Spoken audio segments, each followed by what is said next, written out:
People are so exquisitely sensitive and so exquisitely vigilant that they end up condescending to black people when actually the idea was to treat black people as equals. Things have changed now, and if we're talking about those things happening because of history, then we're getting further and further from that history. I have a dream. Martin Luther King's dream was to open doors for people, not to have the door closed on certain people in favor of other people. And yet, in the name of diversity, universities are judging people based on their color. They do this invoking the name of Martin Luther King, but is that what he really wanted? Was that part of the dream he had? The controversy surrounding race on campus extends far beyond affirmative action. Just ask Steve Hinkle. Steve found himself in trouble for posting flyers announcing an upcoming event. The local college Republicans were hosting a speech by conservative author Mason Weaver. We brought Mason Weaver just because we wanted somebody that was going to be dynamic. We didn't want, somebody stiff up there to give a boring lecture about tax policy or something. Just the title of his book was provocative enough. It's okay to leave the plantation. It's about economic freedom, the new Underground Railroad. And the new Underground Railroad being capitalism, free markets. It had a catchy title, it was provocative, and that's what we need to get people at our events. We advertise on campus with flyers. Took the title of his book and put it in quotes with the picture under it. Said, "Come here, Mason Weaver." We plastered the flyers all over campus, like we do for every speaker. By hanging a flyer in the Multicultural Center, Steve began an 18-month odyssey that wound up in federal court. One of the students in there recognized the flyer. She confronted Steve and basically told him to take his flyer and go, and if he refused to do so, she would call the police. That flyer is offensive, and we have a right to not be offended. She mentioned the flyer as being an example of hate speech. Do you think that people have a right not to be offended? Nobody has a right to not be offended. I'm offended every day in class. One of your professors bashed my views. What was her objection? The use of the word plantation. I tried to explain to him that this was the title of his book. This is a speaking event. You guys can come. There's a question and answer period. He wanted to talk to them, and they said, well, if you don't understand why this flyer is offensive to us, we don't have anything to talk about. They told me to leave. The student said, I'm going to leave or call the police. There are constructive ways of dealing with that anger, not calling the police on Steve for hanging a flyer. The police report stated that a young white male was posting racial material. That's what they said, offensive racial material. He was very upset, and he asked me what he should do. I called my parents. I said, listen, I think I'm in some kind of trouble here. I don't know what's going on, but I want you guys to be here. It was myself, both of my parents, the Director of Judicial Affairs, Ardith Tregenza, and the Vice President of Student Affairs, Cornell Morton. He referred to me as an identifiable young white male member of the Cal Poly College Republicans. And he says, although it's not exclusively white or male, there's some implication. A white male, blonde-haired and blue-eyed, that I was a flashpoint for these students' anger. That was the exact word. Just me being white, blonde-haired, and blue-eyed, that I was somehow prone to offend people that didn't look like me. We're all students of the same age. We all go to the same school.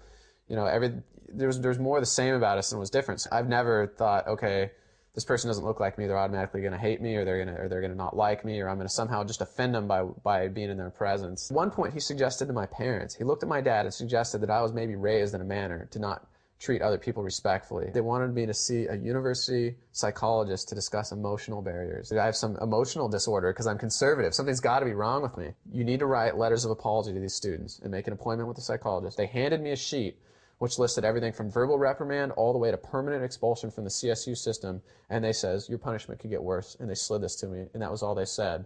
And I told them, I said, I'm not going to write these letters, and I'm not going to make that appointment. I found out about what happened to Steve Hinkle right before I came to the campus. And I called Steve up, and he verified that he came in, tried to put the flyer up. I said, what flyer? My flyer? The flyer that has the title of my book on it? Yeah, I said, how can that offend anybody? And who cares if you offend it? Why is that against the law now to offend someone? It's clear the university wants to charge him with something, and they struggle for a while trying to figure out what. I entered at like 6:45, maybe I was there for 2-3 minutes tops, and left.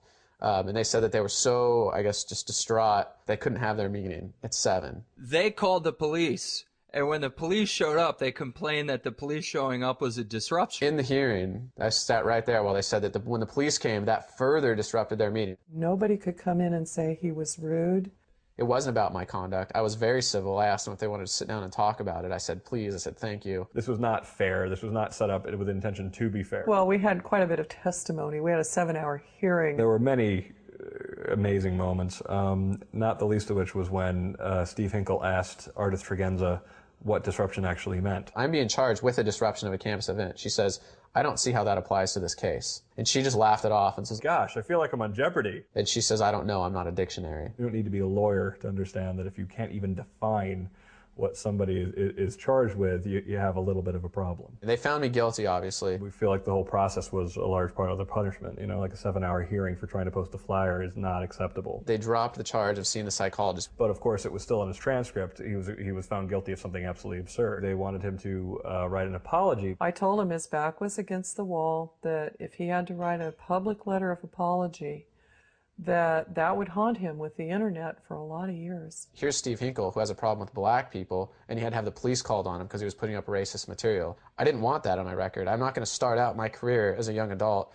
having that skeleton in my closet. He was prepared to let Cal Poly, kick him out. Cal Poly was savaged in the press. It was on Fox News, it was on CNN. After a lot of media attention, the university sent me a letter, and they said that they're not going to pursue the charges anymore because their objectives had been met. So here I'd been harassed for 2 months, and they're telling me their objectives had been met. I'm like, wait a minute.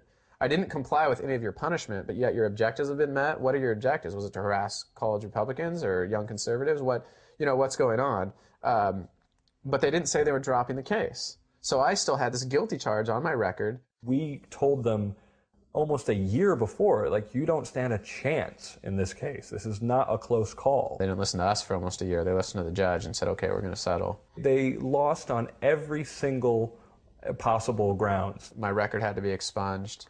My legal fees had to be paid. $40,000 out of the taxpayer's pocket. They could not have ever believed they had a case. They were just trying one thing after another, hoping that before they go to court, he would quit. This is a perfect example of how hypocritical it is to want diversity, but not diversity of ideas. Were they opposed to Steve's being a white conservative, or were they opposed to Mason Weaver being a black conservative? All of the above. It wasn't a problem with the flyer.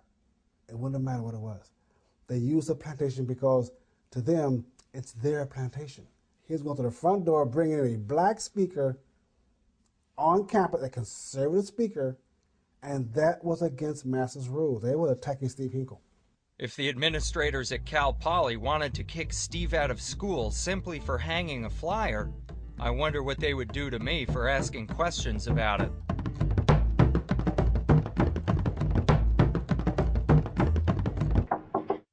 Hello. I'm looking for some university official to comment on the Stephen Hinkle case. That would be public affairs you need to go to.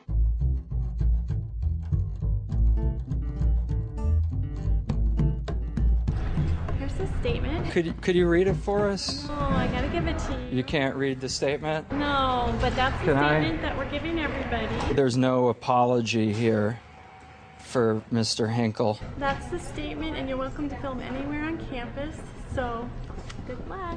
Thanks a lot. Thank you. Take care. Bye-bye. Cal Poly never did apologize to Steve Hinkle, and they still refuse to admit they did anything wrong. Maybe Cal Poly's president would have the courage to explain the school's actions.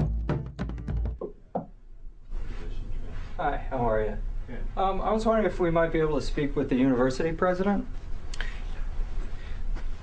Hi. Would you please put that down?